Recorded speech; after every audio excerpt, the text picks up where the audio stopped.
I was wondering for a few days if I really want to make this video. I mean, I was so excited about brand new color film, and when finally it was the day for testing Phoenix for the first time, everything went wrong. But, well, I don't want to take a part in this perfectionism trend on the internet. Sometimes just things don't go our way, and there is nothing to be ashamed of.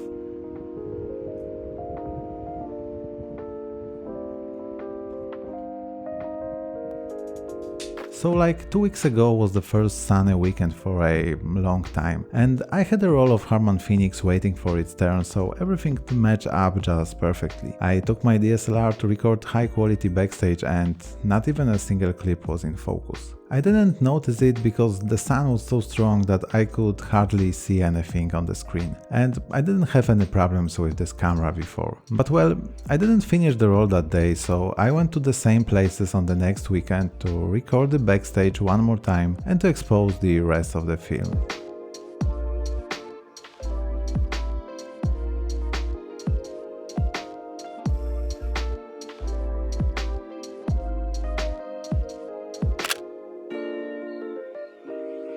The first shot, not bad at all. Of course it looks like with some orange filter on the lens, but that's what we are expecting from this stack.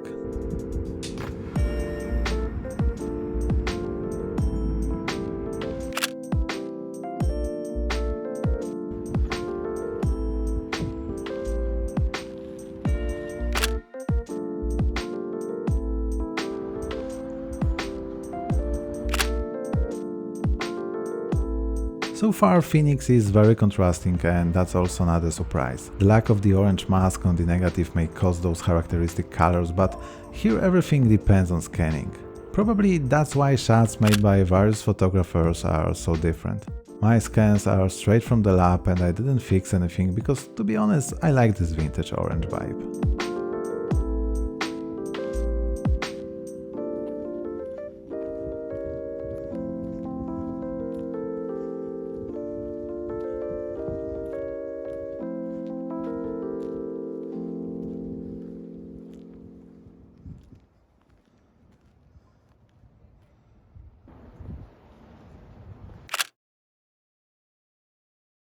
Well, this shot made me start to think if I did something wrong. It seems to be underexposed. Of course, even in the last episode I convinced you how negative film is flexible, but well, this one is not. High contrast and a narrow dynamic range just make everything in the shadows lost forever.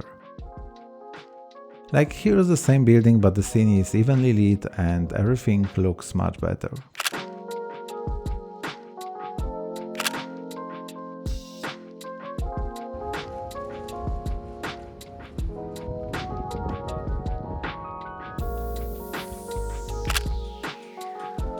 I love this one.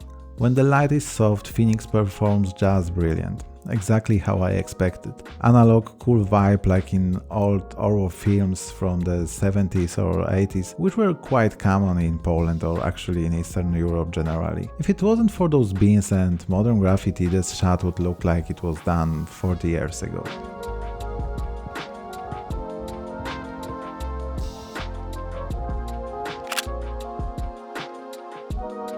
I put Phoenix in my Minolta XD7 and I had a thought that maybe there's something wrong with this camera, that it was made to be used with mercury batteries, so now the light meter is not working correctly because the voltage is too low, but due to Minolta's manual that's not the case for sure. It was released in the late 70s and the recommended S76 battery can be easily replaced without affecting measuring accuracy. But there is one more thing about Phoenix. Harman engineers claim that this film is actually 123.5 ISO. But due to some feedback from photographers who were testing it, they decided to rate it at 200 ISO, and you can say, okay, so here's the problem. But again, this charming corner is exposed quite correctly. Maybe it's even a little bit overexposed.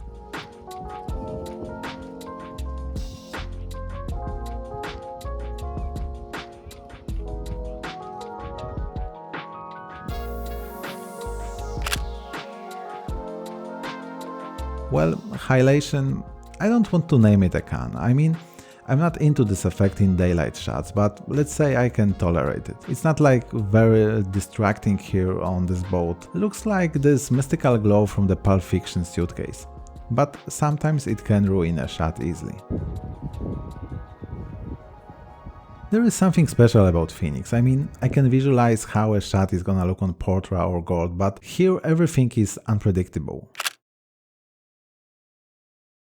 Apparently, an ordinary scene after developing the film turns into some post-apocalyptic vibe, and those sepia tones make everything look like it took place in Mexico.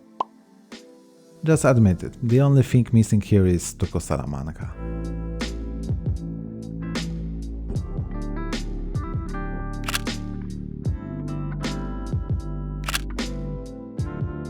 Yeah, I measured the exposure on shadows here, but still the light is too hard for Phoenix. It would be okay if there was a whole silhouette of this crane, you know, like black contour against the setting sun. Overall it's not terrible, but don't worry, the biggest failures of this episode are yet to come.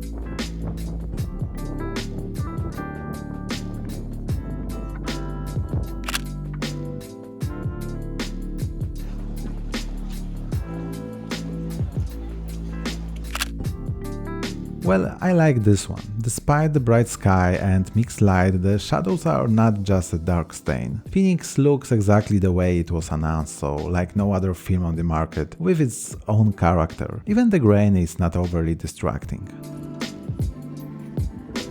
So if we are talking about failures of this episode, those shots of the merry-go-round are probably the biggest ones. And I can't explain what happened here.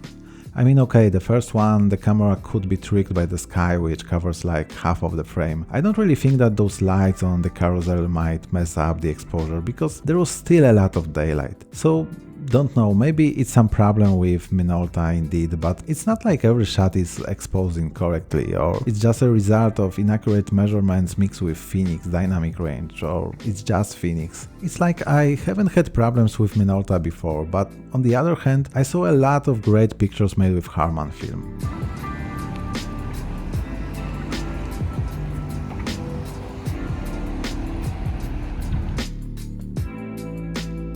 Anyway, speaking about failures, completely unconsciously I've done the first multiple exposure in my life.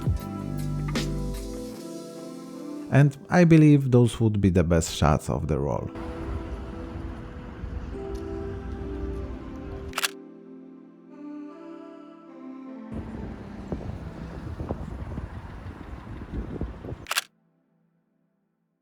I ended the day with those two average shots, not bad but not good at all. But as I said, I didn't finish the roll that day, so let's skip to the next weekend, which oddly enough was also quite sunny. And I don't know if I should consider it as luck or an unfortunate twist of fate. What's important, from then on every backstage video was captured just before taking a shot, so you can pretty accurately assess the conditions.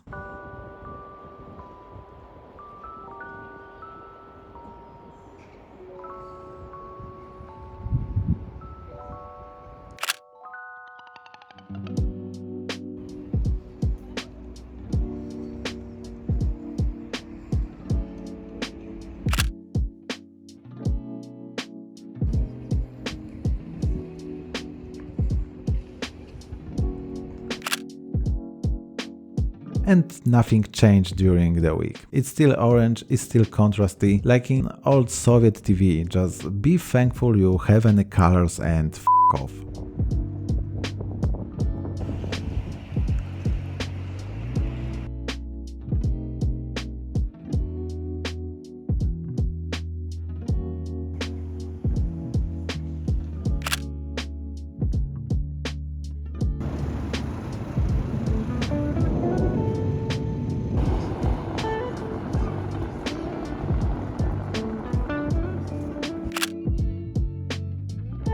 This is probably a situation you should avoid while shooting Phoenix, but well, at least there is some information in the shadows. Probably because most of the frame is more or less shady, so the light meter tried to balance everything. All in all, the picture is kinda moody, with some strange vintage vibe.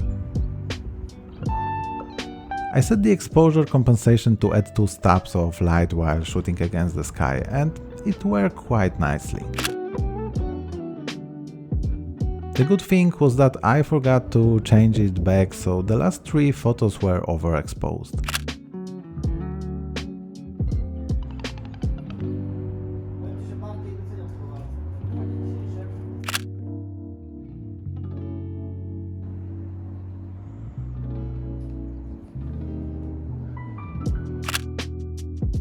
And that's actually changed everything. Of course, we lose some details in highlights, but finally there is something to recover from the shadows. Like, of course, those shots were made in soft and even light, so in conditions which Phoenix prefers, but it's, let's say, some kind of valuable lesson, at least for me. So yeah, I hope this video will shed some more light on Harman Phoenix, and maybe some of you had just similar experiences with the stack, so you can share them in the comments. Like I said, maybe Minolta is the cause of all the problems. Like, the light meter is not accurate enough, but at the same time it's not a problem with standard films. Or maybe simply rating this film at 200 ISO is okay, but not in strong sunlight. First of all, I'm gonna shoot it again, this time with my Canon, paying more attention to metering the light, or just making 2 or 3 same pictures but one at the back speed, next one with added 1 stab of light or metered for the shadows to check how it affects the final result. Because all in all, Phoenix is what we are waiting for, a brand new color film, made from the sketch, not repacked from Kodak or Orwo, so it's a massive leap forward for a whole film community, even though it's still in beta stage.